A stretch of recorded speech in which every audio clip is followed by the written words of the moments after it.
Vortex is the third boss introduced to BTD6, and I'm going to step through how to beat each tier on Elite difficulty. To start, you can treat the first 39 rounds just like any other boss, so get your farms up and running and get as much money as possible. For this, your best two hero options are Geraldo or Benjamin. I personally prefer Ben as he is very hands-off, but I made almost the exact same amount of money by round 40 with each of these towers. Anyway, if you equip Ben, you'll want to get him down right away and build 7 marketplaces within the range of a 004 Buccaneer. With Geraldo, however, you're going to want to hold off on buying him until you can afford both Geraldo and his Quincy NFT. This item gains value with every round that you have Geraldo down, so it is actually beneficial to delay getting Geraldo for a few rounds as you'll be able to afford the NFT earlier.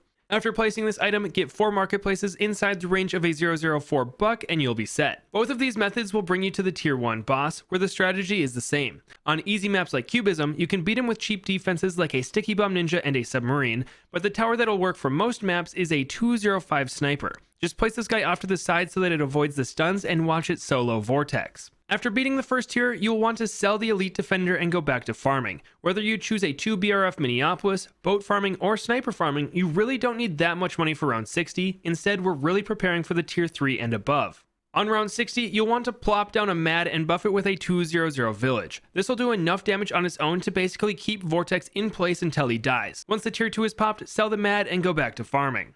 Tier 3 is the first tricky one, but a super easy way to beat it is with an Apex Plasma Master, preferably degree 20 or higher, but you can just sacrifice your extra Crossbow Master to get it to a degree 20 super easily. Anyway, this thing deals enough damage to actually push Vortex back, so if you need extra time to get this money, you can actually let Vortex get pretty far along the track. Just make sure to place it down outside of stunning range, as you don't want this guy to be out of commission while Vortex plows towards the exit. After tier 3, I actually go back and sell my Apex Plasma Master for 2 purposes. The first is that it lets me put more money into farming for the final 2 tiers, and the other is so that I can get more pops on my Crossbow Masters so that my next Dart Paragon will be a degree 40 or higher. And this brings us to tier 4 of Vortex, as a degree 40 Dart Paragon and a 502 Sniper will be more than enough to take it down. If you have the money to support it even more, then go for it, but it isn't needed. And for the build up to the tier 5, get as many pops on whatever monkeys you plan on turning into paragons, as the higher the level, the more damage they'll do. But the tier 5 strategy is the same as any other boss. Get as many paragons as you can, get a VTSG if you can afford it, and spend the rest of your money on support towers like a Super Brittle and Cripple Mob. With just a few of these towers, you should easily be able to bring down Elite Vortex.